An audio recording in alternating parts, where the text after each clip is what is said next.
selamat siang. Apa kabar semuanya? Kita bertemu lagi nih saat ini ya.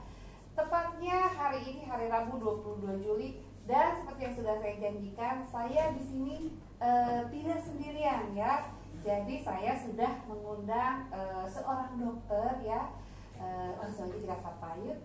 Halo dokter, selamat siang. Selamat siang, apa kabar semuanya? Oke ya.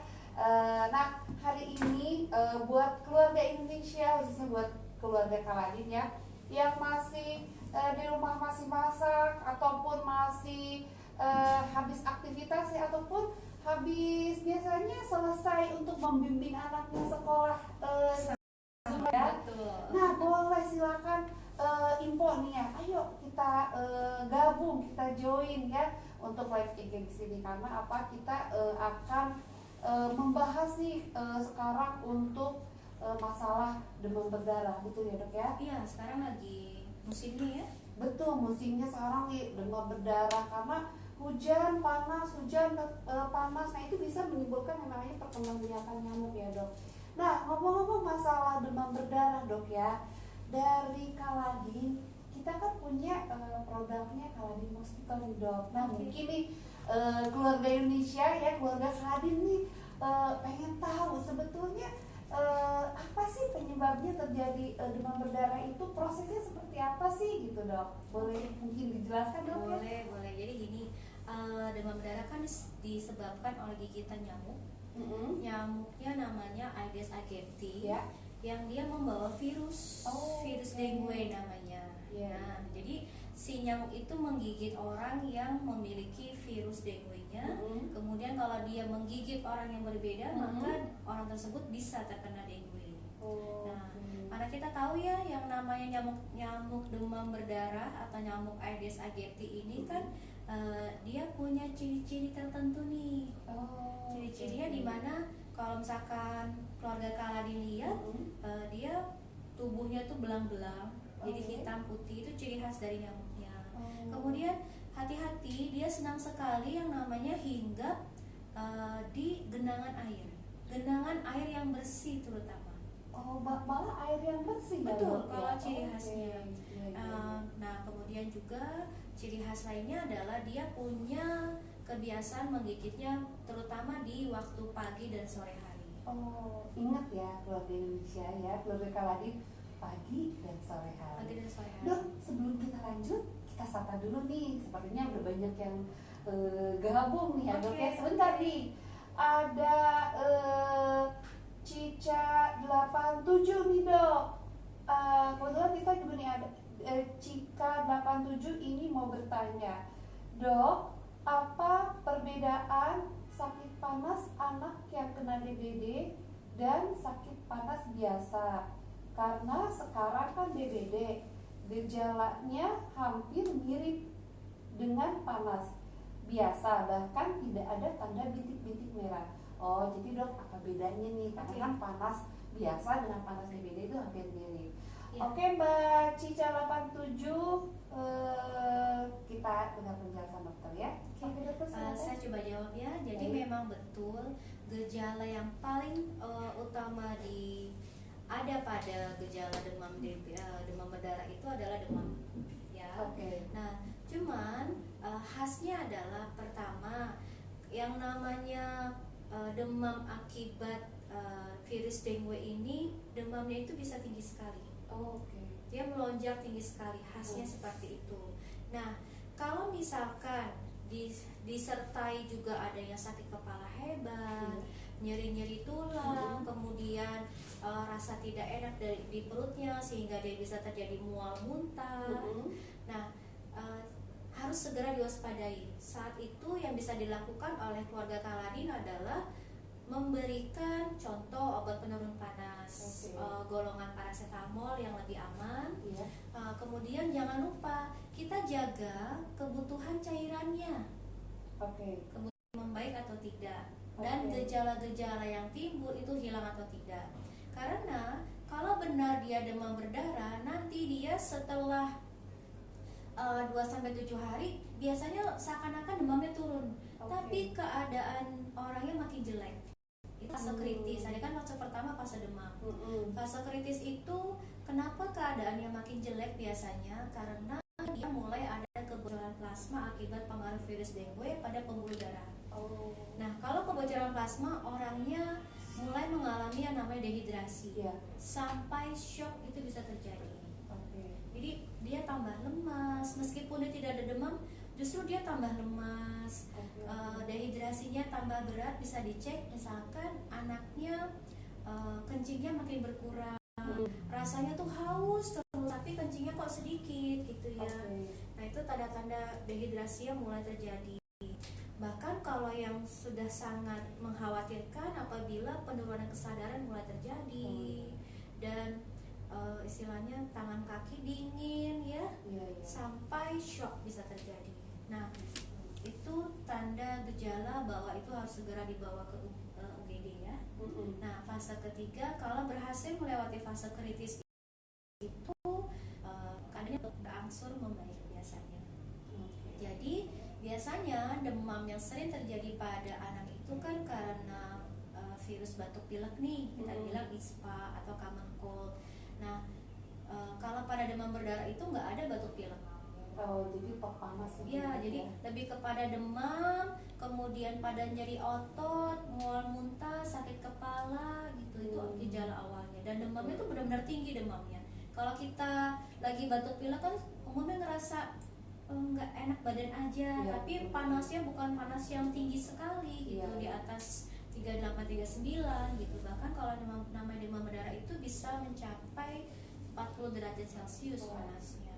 Jadi itu sedikit clue aja ya, jadi petunjuk bagaimana membedakan panas karena virus dengue atau dikarenakan hal lain. Apalagi kalau sekarang kan itu ada lagi mewabah COVID ya dok, mungkin agak sulit juga nih kadang-kadang kan dari suhu nih panas, takutnya dikaitkan dengan itu padahal belum tentu, bisa terjadi itu demam berdarah ya. Betul. Harus dilihat juga apakah di lingkungan sekitar ada yang mengidap demam berdarah, karena memang jangkauan terbang si nyamuknya ini jauh juga ya. Jadi nyamuknya itu punya jarak lintas gitu ya. Jadi kalau misalkan dalam satu lingkungan, entah itu RT atau RW-nya ada, itu harus segera dilaporkan ke ketua RT setempat agar dilakukan fogging. Oke. Berarti DBD ini sebetulnya menular ya dok ya? Iya, melalui gigitan nyamuk Aedes aegypti. Nah, kalau di Indonesia DBD itu menular, jadi kita harus tahu nih penanganannya seperti apa. Tapi sebelum kita tahu kita sapa dulu nih dokter, banyak yang masuk nih. Ada Mommy Meme, ini dokter boleh sapa Mommy Meme ini dok. Apa kabar Mommy Meme? Hai Mommy Meme. Mommy Meme ini bertanya ya dok, dok apa yang dimaksud dengan dalam karena Claridium multifilarium nih dok? Dari Mommy Meme. Oke dok, boleh dibantu dijawab dok? Ya, ternyata maminya sudah cek ya kandungan Claridium multifilarium apa ya? Kayaknya sering pakai nih dok ya, dan penasaran apa sih? Jadi karena kesempatan ini langsung sekalian ya. Iya, langsung kita undang dokter, makanya jadi bisa gabung di sini untuk bertanya. Oke dok, silakan lanjut. Jadi picaridin itu adalah zat aktif yang ada pada Claridium multifilarium. Nah, kalau pada repel itu sebenarnya banyak sekali bahan aktif yang digunakan. Yang dulu sekali itu sering digunakan adalah golongan DEET. Ada zat kimia ya, namanya DEET. Nah, kita tidak memilih menggunakan DEET. Kenapa? Karena ternyata dari beberapa tahun ke belakang itu sering sekali banyak laporan efek setelah penggunaan DEET. Yang paling ringan adalah rasa panas pada kulit. Kemudian juga ada laporan adanya sakit kepala, kemudian pada efek toksik. Kenapa seperti itu? Karena kita tahu yang namanya DET itu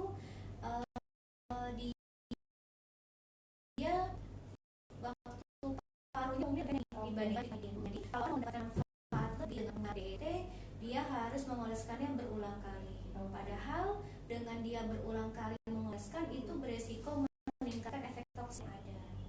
Nah, kita menggunakan picaridin itu tidak menyengat seperti DET. Nah, yang kedua adalah kita cek. Jadi kalau misalkan keluarga Kaladin ingin tahu sebelum produk ini jadi gitu ya, itu ada persyaratan dari Kementan untuk dilakukan uji. Ujinya itu ada 2, wajib dilaksanakan. Harus wajib ya. Jadi yang pertama adalah dinamakan uji efikasi. Uji efikasi itu kita benar-benar ngecek efikasinya terhadap jenis nyamuk apa. Karena itu penting. Di Indonesia itu ada beberapa jenis nyamuk loh. Yang pertama tadi Aedes aegypti, dari demam berdarah, Zika, chikungunya, yellow fever itu ya. Kemudian ada Anopheles, jangan dilupakan juga karena dia penyebab dari malaria. Bahkan juga ada yang namanya Culex. Culex itu penyebab, kalau teman dari keluarga Kaladin itu tahu, dia penyebab kaki gajah atau filariasis istilah medisnya. Nah, di Kaladin Mosquito Repellent ini kita menguji terhadap 3 jenis nyamuk itu. Nah, berapa lama efikasinya dalam hal melindungi? Ternyata dari ujian terakhir itu dapat melindungi hingga 10 jam pemakaian. 10 jam. Nah, yang kedua, uji yang wajib dilakukan adalah uji keamanan, uji toksik namanya. Kita lakukan ujinya pada tikus putih, kita uji toksisitas akut dermal maupun oral. Nah, setelahnya dicek apakah ada kelainan organ akibat penggunaan picaridin. Didapatkan hasil ternyata tidak ada. Ini menandakan aman digunakan. Nah, itulah alasan kenapa kita menggunakan picaridin, zat aktif yang untuk melindungi dari gigitan nyamuk terhadap 3 jenis nyamuk, Aedes, Anopheles, dan Culex. Nah, keluarga Indonesia, khususnya keluarga Kaladin ya. Jadi mulai sekarang nih ya, pastikan menggunakan Kaladin Mosquito karena sudah teruji klinis ya terhadap 3 jenis nyamuk yang sangat mematikan itu ya dok ya. Ya, berbahaya ya. Berbahaya sekali. Oke dok, kita sapa lagi nih dok ya. Ada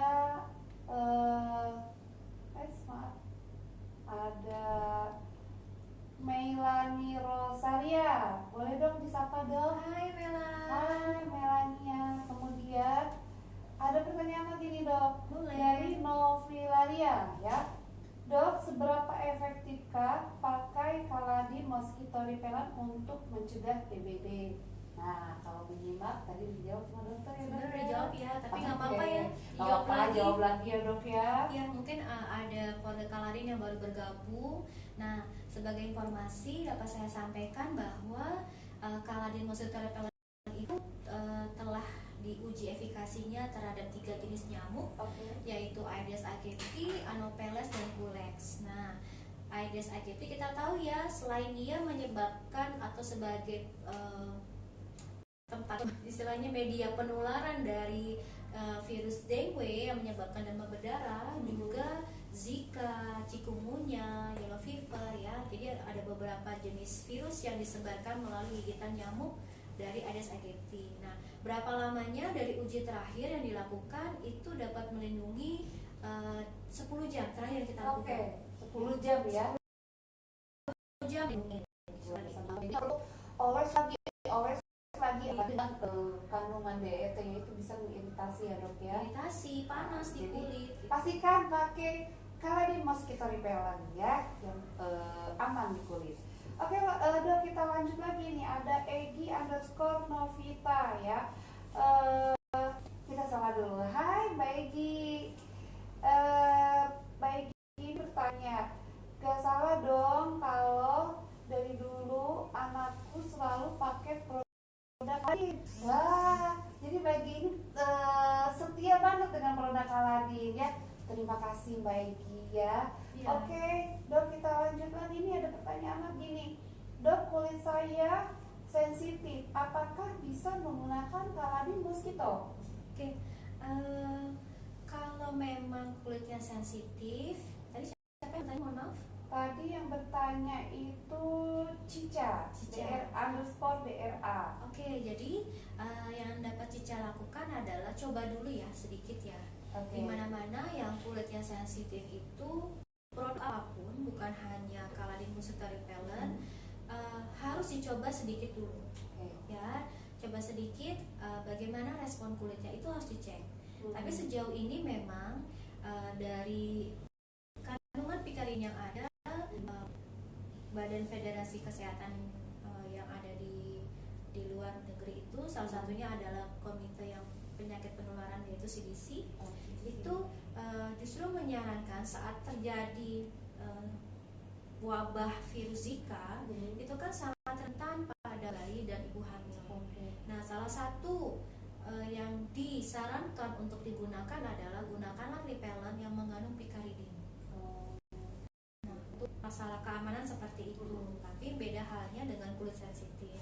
Jadi otomatis siapapun yang memiliki kulit sensitif, jadi harus mencoba dulu sedikit untuk melihat respon dari tiap orang. Nah, kita tahu ya, respon kulit terhadap produk itu setiap orang pasti akan berbeda. Tadi kan ditanya dok, itu harus dicoba dulu ya kan. Betul. Nah ini kira-kira nih supaya keluarga kalian juga tahu, kira-kira kalau untuk dicoba itu yang paling efektif itu di daerah mana sih kita oleskan? Sebenarnya sama aja sih. Umumnya sih karena kita tahu repellent ini digunakan di area yang tidak tertutup baju, berarti umumnya di daerah tangan ataupun kaki. Jadi tidak digunakan di area yang sangat sensitif, tidak. Tapi kita tahu gunakan repellent itu di area tangan dan kaki. Jadi buat keluarga Indonesia mungkin punya anaknya juga yang sensitif gitu ya, atau keluarga Indonesia tadi yang bilang ada sensitif, boleh dioles dulu sedikit. Kita lihat ya. Iya betul ya. Oke, tadi untuk Cica_DRA, terima kasih ya. Dan tadi ada Novila dia dok, terima kasih atas jawabannya. Sama-sama. Oke, sama-sama.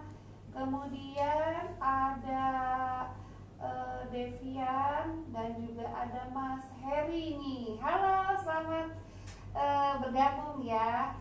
Nah ini dok ada lagi nih pertanyaan dari Mas Heri ya. Mas Heri Mas.Hair satu ya, bukan Mas Heri, maaf ya. Nah selain gigitan nyamuk, apakah Caladin Mosquito bisa menyembuhkan sakit akibat gigitan ulat dan lebah, dok? Nah, gimana tuh dok? Ulat dan lebah ya. Yeah. Jadi gini, Caladin Mosquito Repellent ini kan jelas fungsinya adalah melindungi dari gigitan nyamuk. Kalau sudah terlanjur terkena gigitan serangga, itu bisa menggunakan produk Caladin, entah Caladin cream, entah itu Caladin gel, atau Caladin lotion. Terutama untuk gigitan seperti ulat bulu ya, itu kan sangat gatal sekali. Kalau sudah sangat gatal sekali, langsung ambil yang namanya Caladin lotion. Karena dia ada difenhidramin yang bisa menurunkan rasa gatalnya sebagai anti alerginya ya.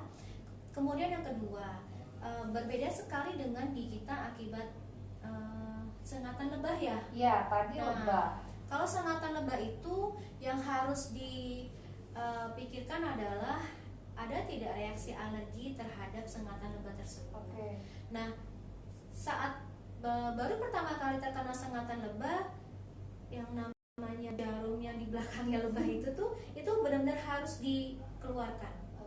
Kemudian bila tidak bisa membersihkan sendiri, otomatis dia harus ke IGD. Untuk mengeluarkan toksin yang dikeluarkan dari badannya itu ya. Si lebahnya tadi ya kan, supaya tidak timbul reaksi. Kalau orang benar-benar alergi terhadap gigit sengatan lebah, dia akan mengalami namanya shock anafilaktik. Itu kan bahaya sekali. Nah, minimal dia bengkak. Jadi agak berbeda nih kalau gigitan serangga, oke, masih bisa ditangani sendiri istilahnya ya.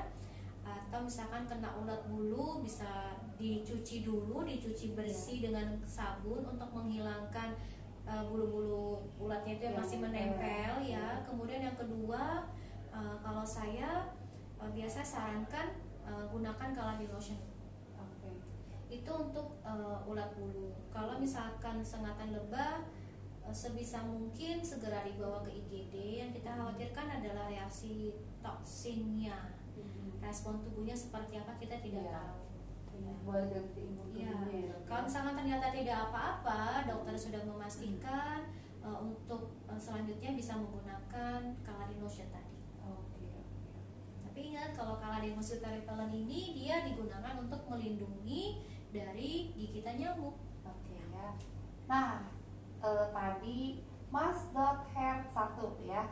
Jadi Caladin mosquito ini sebagai pencegahan ya dok ya, supaya tidak melindungi ya. digigit oleh nyamuk nih ya. Betul. Nyamuknya tadi udah dibilangin, ada nyamuk Aedes aegypti, kemudian nyamuk Culex dan Anopheles Betul. ya. Oke Mas.hair 1, terima kasih ya. Oke dok, kita lanjut dulu ya dok ya. Ini ada Indrian yang sudah bergabung ya, kita sapa dulu. Halo Indrian. Kemudian ini ada Mas Hair lagi nih, Mas.hair 1 lagi nih. Apakah ada varian Caladin yang berbentuk cair atau gel? Nah, ini pertanyaannya, tekstur dari Caladin mosquito repellent ya. Jadi Caladin mosquito repellent ini teksturnya cair ya. Nah, kalau untuk bentuknya sendiri dia spray ya dok ya. Spray. Sebentar. Beda banget dari produk lainnya ya. Iya. Kita spray. Oke, sebentar. Saya buka dulu ya. Untuk bentuknya seperti lotion cair ya sebenarnya. Betul. Kan. Jadi tinggal disemprotkan di area yang ingin dioleskan. Ya. Setelah Contohnya seperti ini itu keluarga Aladin ya. Kebanyakan. Nah, gitu. Tinggal dioles aja seperti ini. rasanya Ya. nyaman di kulit, jadi tidak terasa Ini panas dingin kok, enak. Tuh. dan tidak lengket ya. Tidak lengket sama sekali. Ya. Untuk yang untuk Caladin lain ini memang ada yang Caladin gel, dia bening. Kemudian ada yang krim juga ya di depan itu. Sama Caladin lotion. Kalau Caladin lotion tentunya keluarga Caladin sudah kenal banget ya, sudah kenal banget ya. Dan boleh saya sedikit promo dulu dong? Boleh ya. silakan. Oke, keluarga Caladin ya. Jadi kalau yang mau khusus pada live IG ini ya. Jadi kalau yang beli ini satu nih ya, saya punya 3 hadiah. Beli ini saya kasih 1 sabun cuci piring ya. Oke, buruan, nanti bisa WA langsung ke 0812 1422 0952 ya. Oke, kita lanjut ya dok ya. Kan Ada dari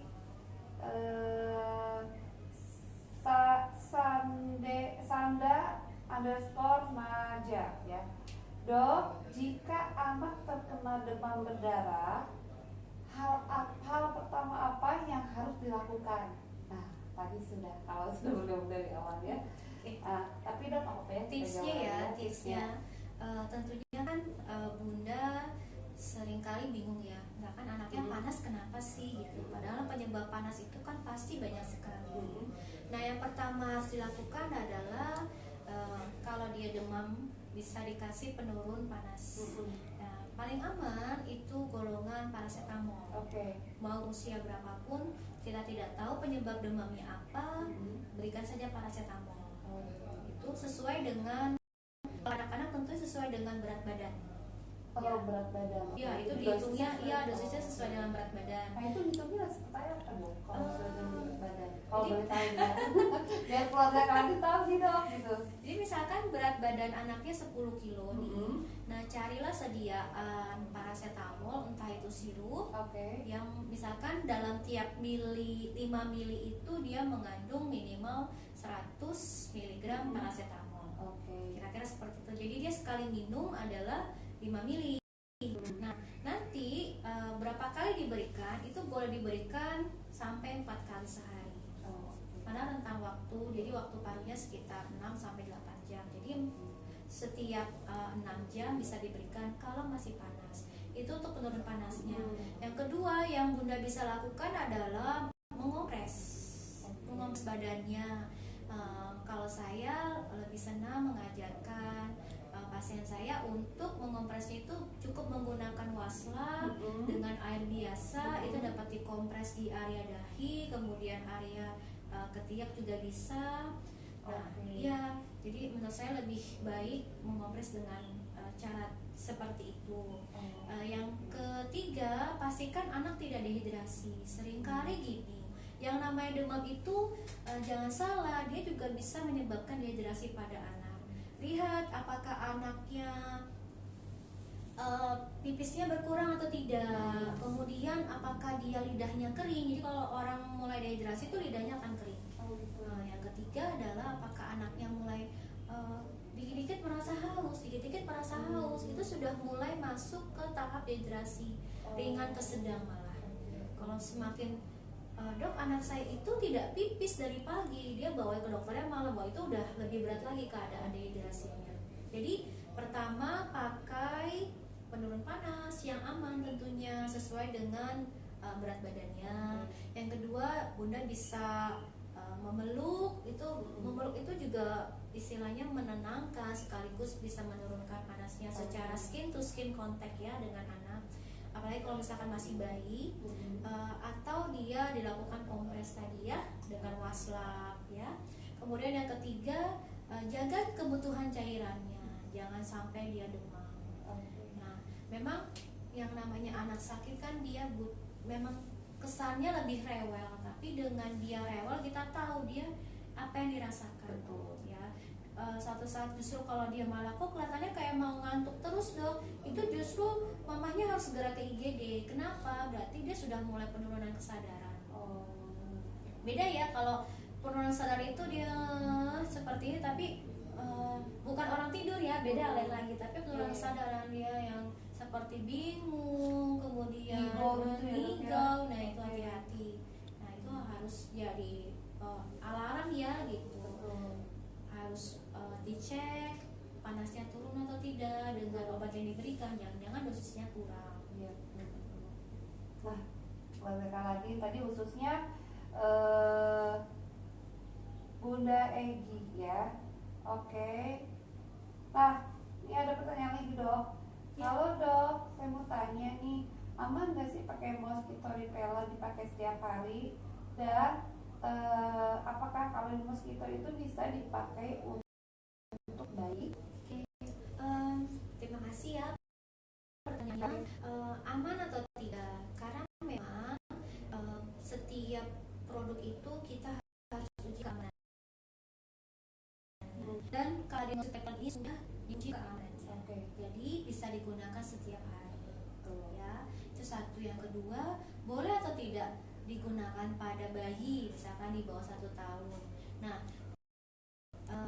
yang bisa dilakukan adalah oleskannya tidak pada area, hati-hati ya, itu semut loh. Betul. Ya. Karena begini jempolnya lah. Entah segini masuk dalam mulut. Jadi yang dioleskan tentunya area yang tidak diemut sama dia.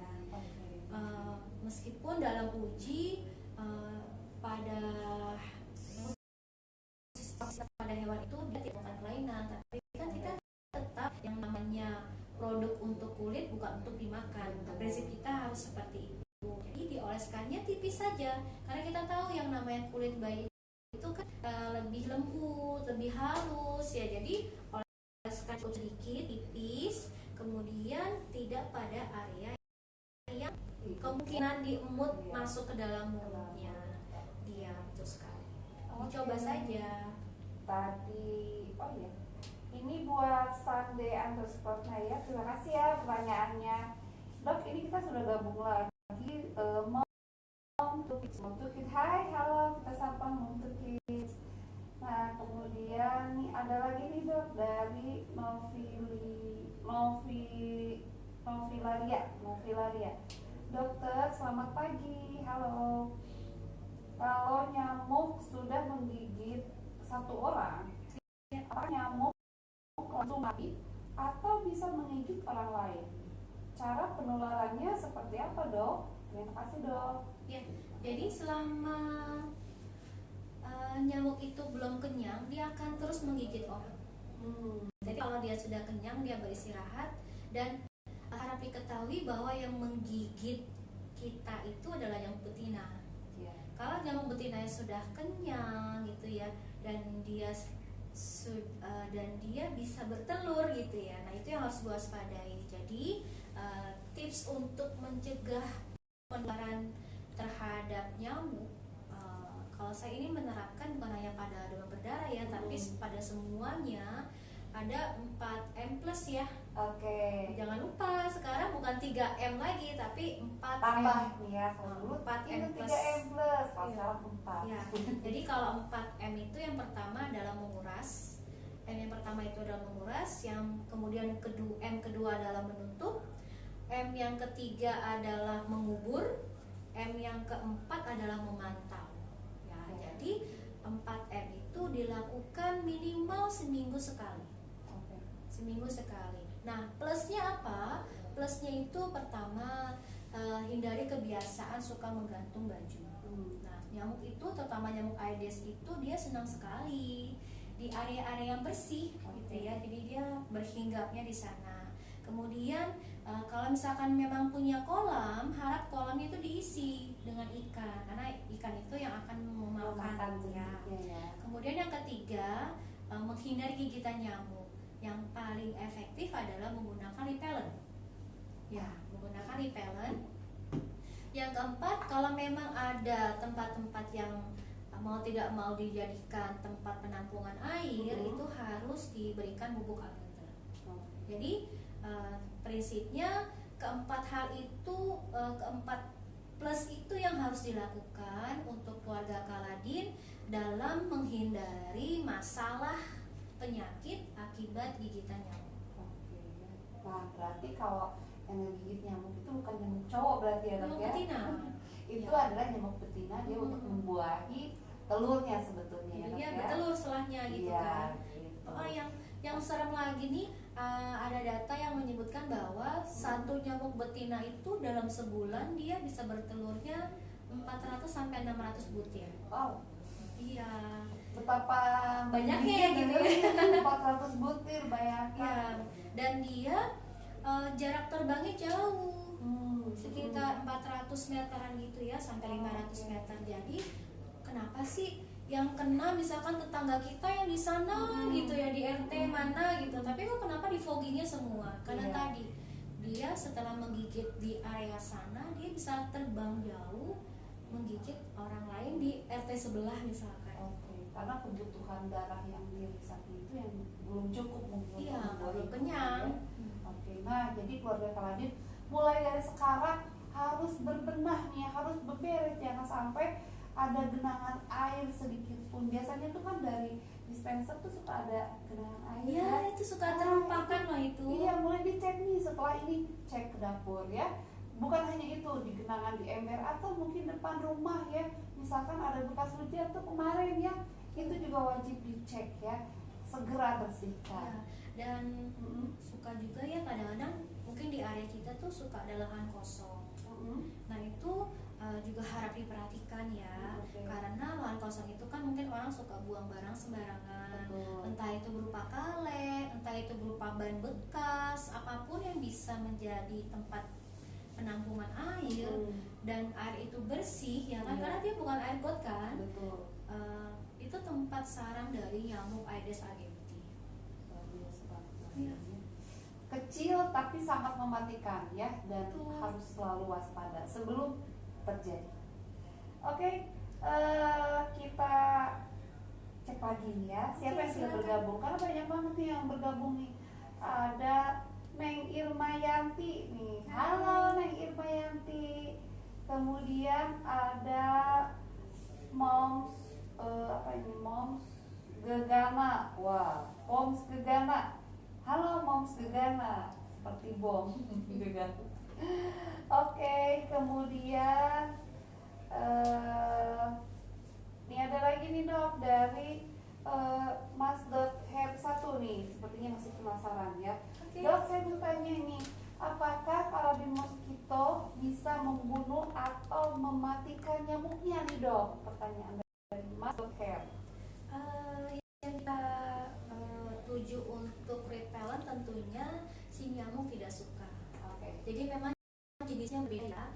Jadi insektisida yang membunuh nyamuk dengan yang melindungi dari gigitan nyamuk karena aromanya dan lain-lain itu berbeda. Nah, yang dimaksudkan dengan pertanyaan membunuh nyamuk itu tentunya insektisida yang biasa disemprot ya. Jadi untuk nyamuk ini haruskan pada ruangan yang tidak ada orangnya, karena dia tetap kita takutkan adanya bahaya terhirup. Betul. Ya, bahaya terhirup. Oleh karenanya kalau kita tahu si nyamuk itu seneng banget kebiasaan gigitnya pagi dan sore hari, ya minimal dilakukan penyemprotan pada area rumah atau kamar yang memang kita sering ada di situ itu 2 kali.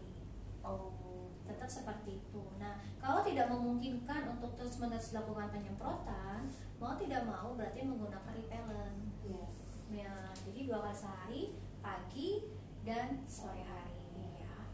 Karena apalagi kalau pakai mosquito repellent lebih efektif ya, karena bisa lama 10 jam, jadi nggak perlu oles-oles terus ya, Mas Dr. Ratu ya.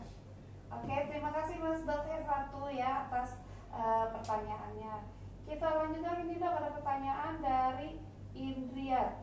Oke, Indriat dok, untuk mencegah DBD pada bayi lebih ampuh manakah menggunakan lotion anti nyamuk atau minyak telon nih dok nih, dari Indriat.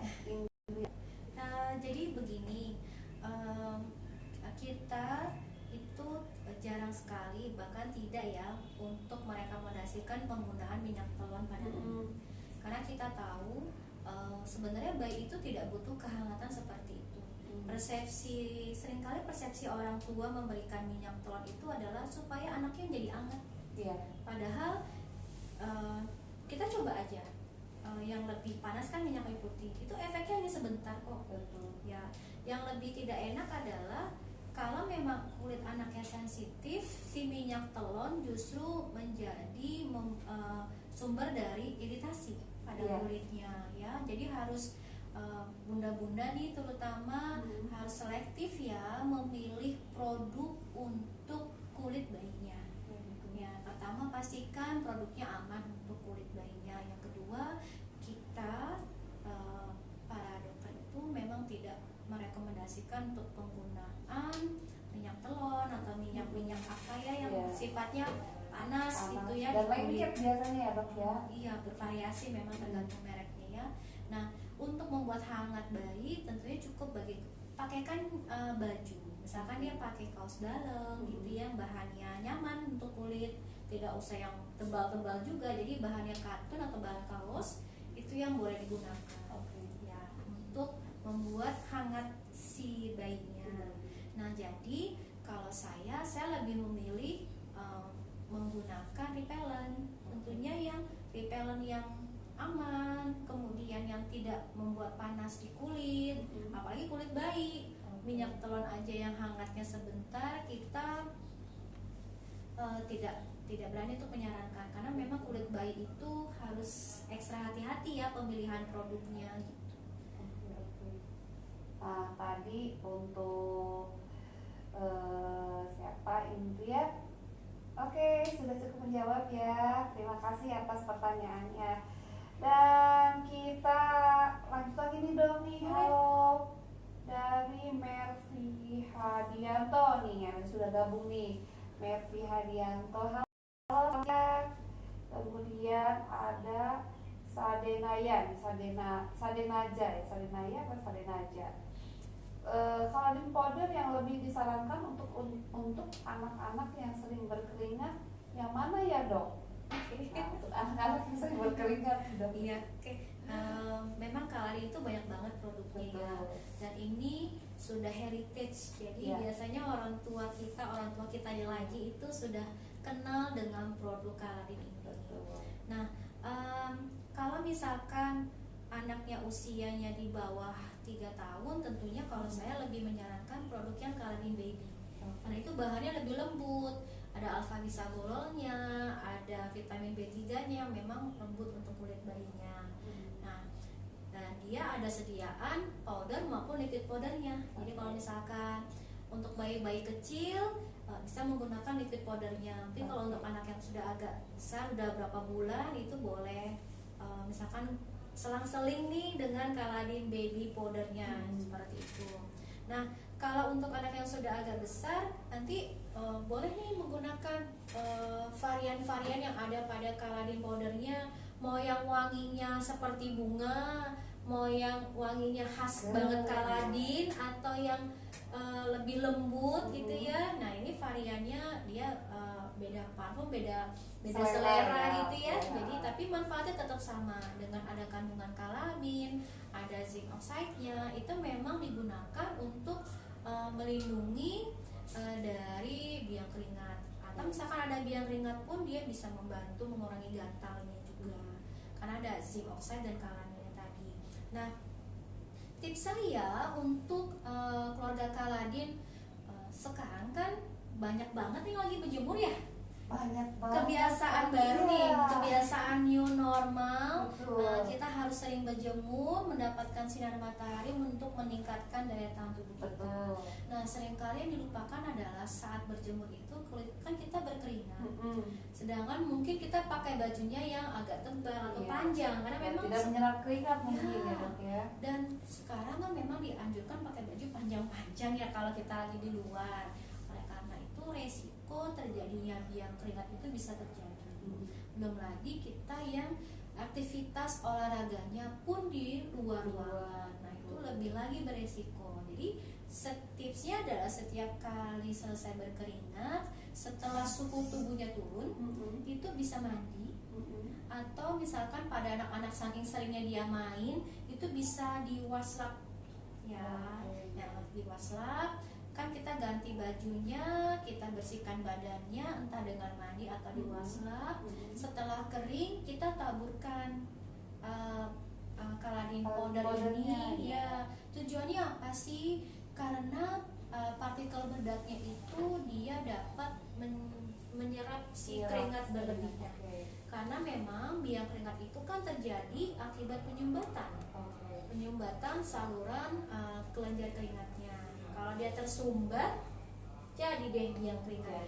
Dimana rasanya itu setiap kali berkeringat tambah gatel dan rasa ingin pengennya garuk ya, garuk gitu, ini enak gitu. Tapi kita nggak sadar tuh dengan garukan itu kan bisa timbul luka ya dok ya. Betul, luka dan infeksi tentunya.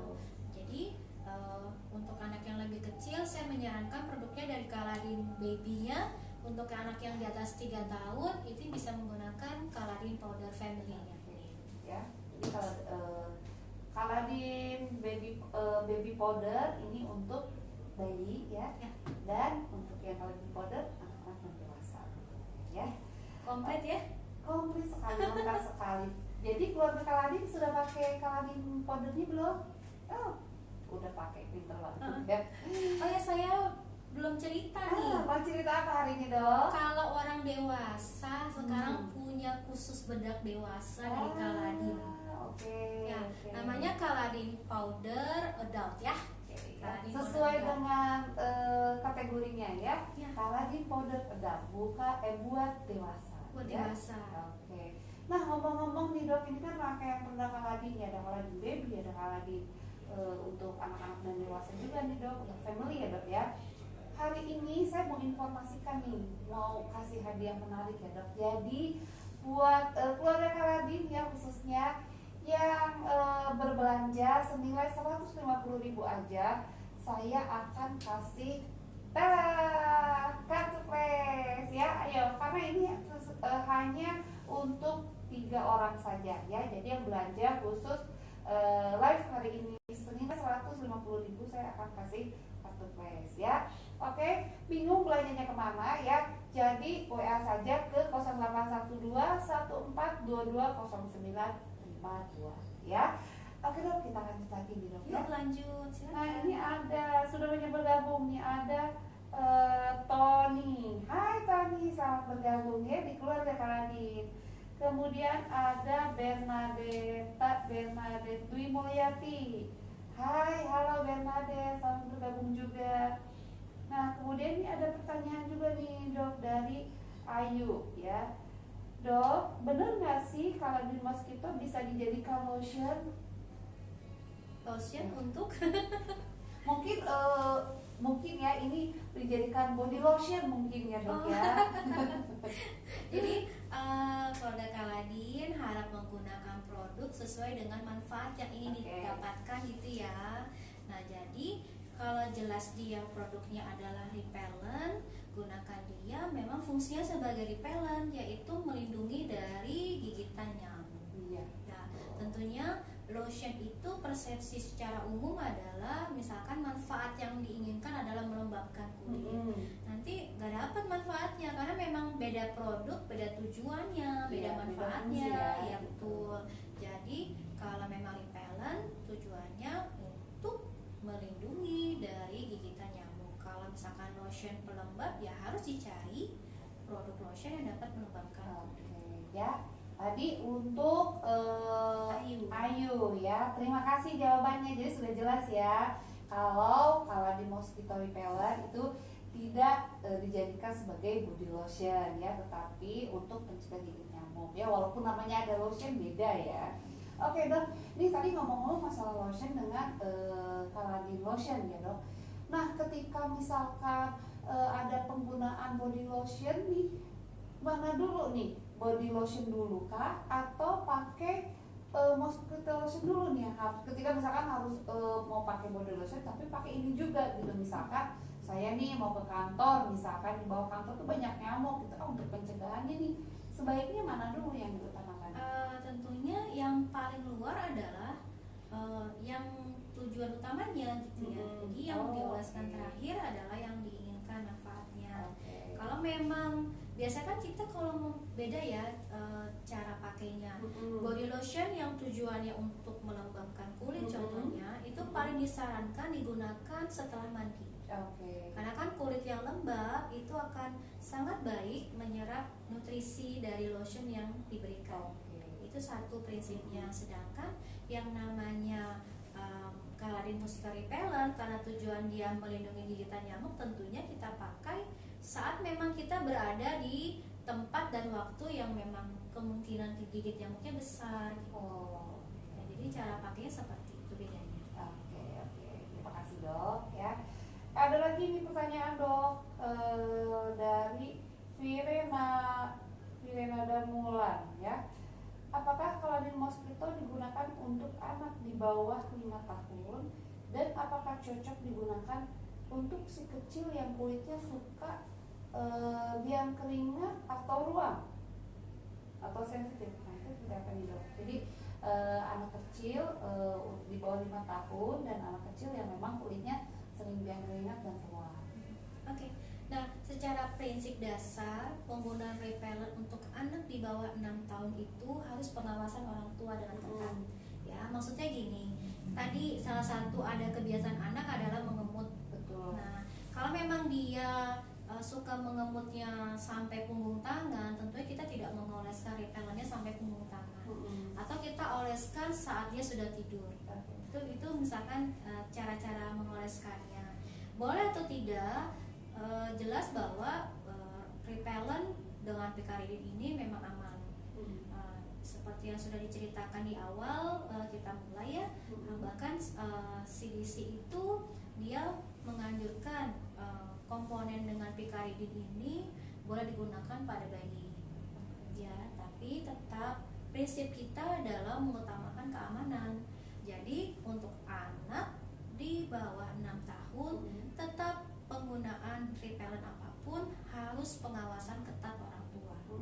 Nah, karena kita tahu kulitnya berbeda, kemudian lebih tipis, apalagi bayi-bayi muda gitu yang usianya masih muda, itu pasti kulitnya lebih tipis. Jadi tetap dicobakan terlebih dahulu apakah dia nyaman dengan itu, tidak ada timbul iritasi, kemudian areanya juga kita tidak boleh area yang memang kemungkinan dia akan masukkan ke dalam mulutnya.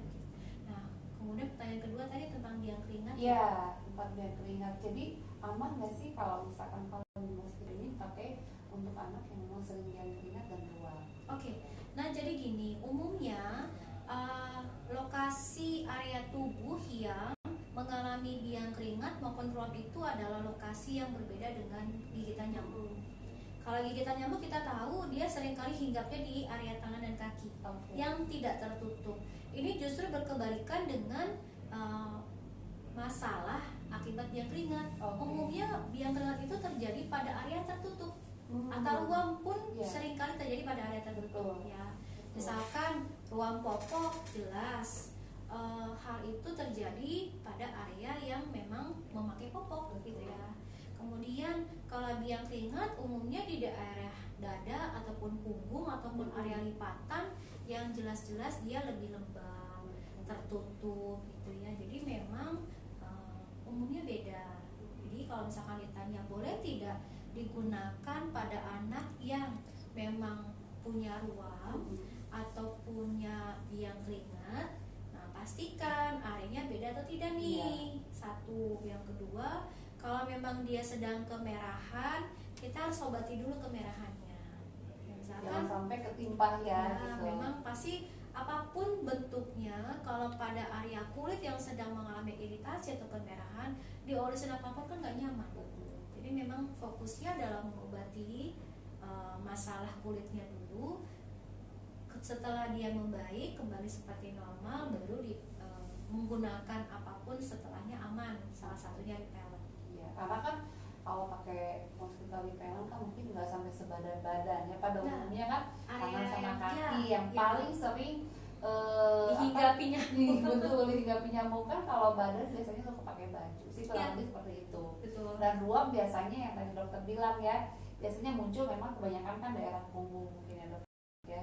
Daerah punggung ya, gitu. Oke, tadi buat Pirena Damulan, terima kasih ya atas pertanyaannya ya. Dan kita kembali lagi nih dok nih, ada Mervin Hadianto nih. Dok, gejala COVID dan DBD dikatakan hampir mirip. Apakah wajib rapid tes COVID jika kena DBD? Dan apa gejalanya?